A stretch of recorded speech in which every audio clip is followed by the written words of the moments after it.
Again, yung maganda lang talaga dito sa Alabel Capitol is wala talagang mga sasakyan. Kaya nga from General Santos City pumupunta kami dito, kasi kapag doon kami sa city, sa Jensen, sa may Oval at sa Saka, sa plaza, medyo hindi naman talaga totally mahirap.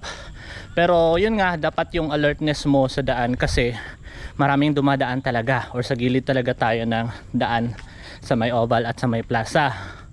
So yung utak mo is activated sa alert, kasi baka may sasakyan na malakas magpatakbo or something whatsoever, na mga sasakyan or motor na biglang dadaan sa likuran mo.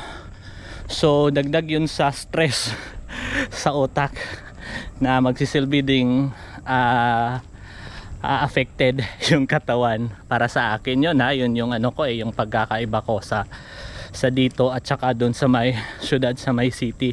So kaya dito kami nagja-jog walk. Kaya yun nga, para masolo natin yung daan dito and makapag-focus talaga tayo sa daan. Pero later babalik tayo doon sa Jensen para naman sa panibagong jog walk session na naman, di ba? Good evening mga preng.